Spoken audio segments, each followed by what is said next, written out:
Hello students, ये 10th UP के लिए साइंस में बायोलॉजी की क्लास है। बायोलॉजी में आप पिछले कुछ दिनों से जैव प्रक्रम पढ़ रहे हैं। जैव प्रक्रम में जितने भी मेटाबॉलिक क्रियाएं हैं उसमें श्वसन, पोषण, परिसंचरण, उत्सर्जन, ये सारी प्रक्रियाएं। उसमें जो है आपका उत्सर्जन रह गया है। आज की क्लास में हम उत्सर्जन पढ़ेंगे और पूरा कंप्लीट हो जाएगा। इसके बाद बुक में आपके अभ्यास के सारे क्वेश्चंस दिए गए हैं, फिर उसको क्वेश्चन आप जो है सॉल्व करेंगे। तो आइए उत्सर्जन को समझने का प्रयास करते हैं। स्टूडेंट्स, जैसा कि आप जानते हैं कि हमारे शरीर में जो भी मेटाबॉलिक क्रियाएं होती हैं उसमें उस प्रक्रिया के दौरान कुछ वर्ज्य पदार्थ बनते हैं जिनका शरीर में देर तक रहना शरीर के लिए नुकसानदेह है। उनका शरीर से समय समय से बाहर निकलना बहुत ज़रूरी है। उसके लिए मानव जैसे विकसित प्राणी में उत्सर्जन के लिए पूरा एक सिस्टम है, एक्सक्रीटरी सिस्टम। उसमें जो है वो उसके थ्रू सारे उत्सर्जी पदार्थ निकाले जाते हैं बाहर।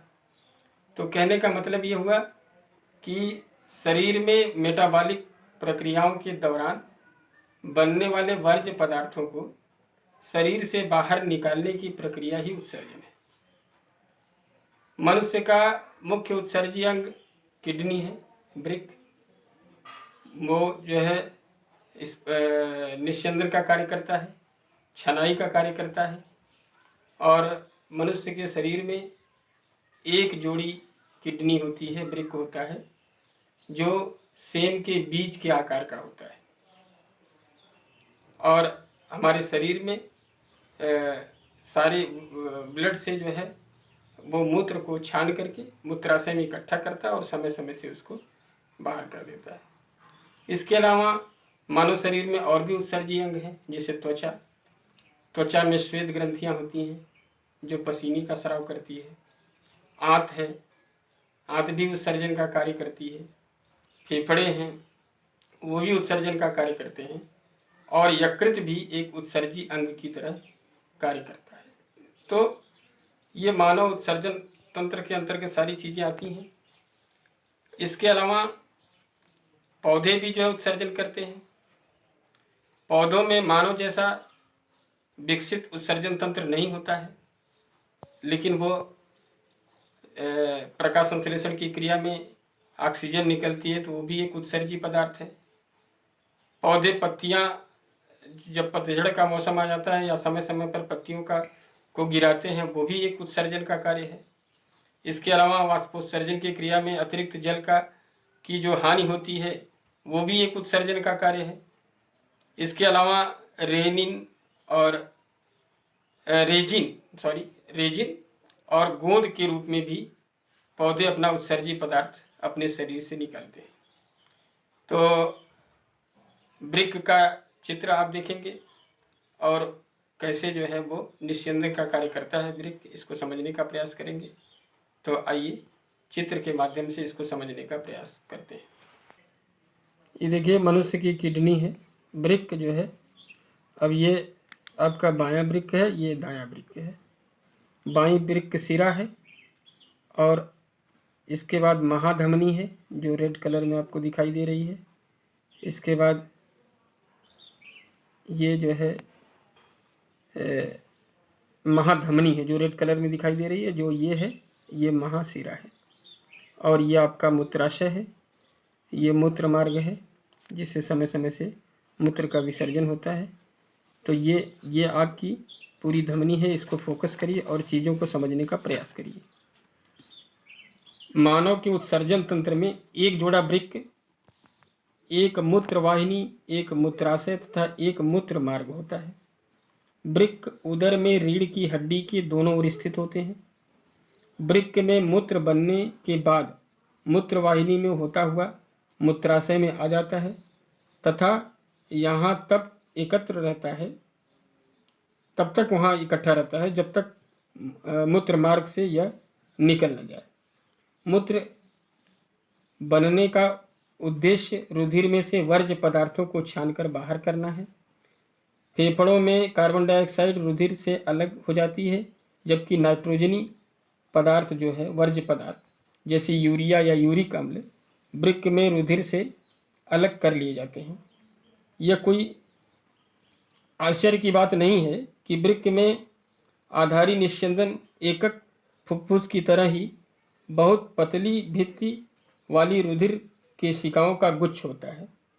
वृक्क में प्रत्येक केशिका गुच्छ एक नलिका के कप के आकार के सिरे के अंदर होता है। यह नलिका छने हुए मूत्र को एकत्र करती है। प्रत्येक वृक्क में ऐसे अनेक निस्यंदन एकक होते हैं जिन्हें विक्राण या नेफ्रॉन कहते हैं, जो आपस में निकटता से पैक रहते हैं। प्रारंभिक निस्यंदन में कुछ पदार्थ जैसे ग्लूकोज, अमीनो अम्ल, लवण और प्रचुर मात्रा में जल रहते हैं। जैसे जैसे मूत्र इस नलिका में प्रवाहित होता है, इन पदार्थों का चयनित पुनर्वशोषण हो जाता है। जल की मात्रा पुनर्वशोषण शरीर में उपलब्ध अतिरिक्त जल की मात्रा पर तथा कितना विलेय वर्ज्य पदार्थ उत्सर्जित करना है इस पर निर्भर करता है। प्रत्येक वृक्क में बनने वाला मूत्र एक लंबी नलिका मूत्र वाहिनी में प्रवेश करता है, जो वृक्क को मूत्राशय से जोड़ती है। मूत्राशय में मूत्र भंडारित रहता है जब तक कि फैले हुए मूत्राशय का दाब मूत्र मार्ग द्वारा उसे बाहर न कर दे। मूत्राशय पेशी होता है, उसमें हड्डियां नहीं होती हैं, अतः यह तंत्रिका नियंत्रण में है, यानी ये तंत्रिका नियंत्रण द्वारा ही नियंत्रित होता है, मस्तिष्क द्वारा इसका ये समझ लीजिए अनैच्छिक क्रिया है जो मूत्र का विसर्जन होता है। देखिए उत्सर्जन क्या है? वह प्रक्रम जिसमें जीवधारियों के शरीर में हानिकारक उपापचयी वर्ज्य पदार्थों का निष्कासन होता है, उत्सर्जन कहलाता है। ये एक बात आई कि नाइट्रोजनी पदार्थ जो हैं वो यूरिया है, यूरिक अम्ल है और अमोनिया। वृक्क का क्या कार्य है?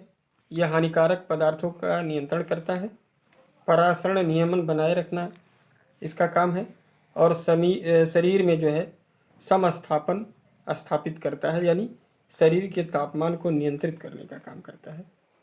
जल संतुलन, लवण संतुलन, अम्ल क्षार संतुलन को बनाए रखता है, यानी पीएच मान को मेंटेन करता है। मैंने अभी ये बताया आपको कि मनुष्य के अन्य उत्सर्जी अंग किडनी के अलावा क्या है? त्वचा है, आंत है, यकृत है, फेफड़े। उनको भी बताया मैंने। त्वचा में श्वेत ग्रंथियां होती हैं, उनसे पसीने का स्राव होता है। आंतें भी जो है वो जैसे बड़ी आंत में से जो है वो मलाशय में जो है अपचित जो अर्ध ठोस भोजन होता है जो मल के रूप में जाता है। यकृत भी जो है वो उत्सर्जी अंग की तरह काम करते हैं। फेफड़े भी कार्बन डाइऑक्साइड वगैरह का जो है परिवहन करते हैं, ये भी उत्सर्जी अंग का काम करते हैं। तो ये आपका उत्सर्जन कंप्लीट हो गया। अब एक लाइन और समझ लीजिए कि पादप में उत्सर्जन का क्या सिस्टम है। पादप उत्सर्जन के लिए जंतुओं से बिल्कुल भिन्न युक्तियां प्रयुक्त करते हैं। प्रकाश संश्लेषण में जनित ऑक्सीजन भी अपशिष्ट उत्पाद कही जा सकती है। मैंने बताया कि जब प्रकाश संश्लेषण होता है तो उसमें भी ऑक्सीजन जो है वो उत्पाद के रूप में बनती है, तो वो भी जो है आपका उत्सर्जी पदार्थ कहलाएगा। हम पहले चर्चा कर चुके हैं कि पौधे ऑक्सीजन तथा कार्बन डाइऑक्साइड के साथ कैसा व्यवहार करते हैं, इसके पहले मैंने पढ़ाया भी था। वे अतिरिक्त जल से वाष्पोत्सर्जन द्वारा छुटकारा पा सकते हैं, ये भी एक उत्सर्जी पदार्थ की तरह होता है। और पौधों में बहुत से ऊतक मृत कोशिकाओं के बने होते हैं और वे अपने कुछ भागों जैसे पत्तियों का क्षय भी कर सकते हैं, जिसे समय समय पर पतझड़ होता है। बहुत से पादप अपशिष्ट उत्पाद कोशिकीय रिक्तिका में संचित रखते हैं। पौधों से गिरने वाली पत्तियां भी अपशिष्ट उत्पाद संचित करती हैं। अन्य अपशिष्ट उत्पाद रेजिन तथा गोंद के रूप में विशेष रूप से पुराने जाइलम में संचित रहता है। तो रेजिन और गोंद भी जो है ये उत्सर्जी पदार्थ है। बस दैट्स ऑल। आज के लिए होमवर्क आपका जो है ये पूरा आपका लेसन खत्म हो गया, जय प्रक्रम। अब इसके पीछे अभ्यास के जो प्रश्न हैं कुल 13 क्वेश्चंस हैं, वो सारे क्वेश्चन आपको सॉल्व करने हैं कॉपी पर। जो क्वेश्चन मैंने बीच में बताया होगा, दिया होगा, आपने सॉल्व किया होगा, उसको नहीं करेंगे। लेकिन बाकी सारे क्वेश्चन जो है, जो अभी तक आपने टच नहीं किया है, उसको करेंगे। उसको बुक पढ़िए, वीडियो देखिए, समझिए और क्वेश्चन का सटीक जवाब लिखिए। कॉपी कंप्लीट रखिए। इसके बाद जब हम आप एक दूसरे से मिलते हैं तो कॉपी चेक होगी। Thank you.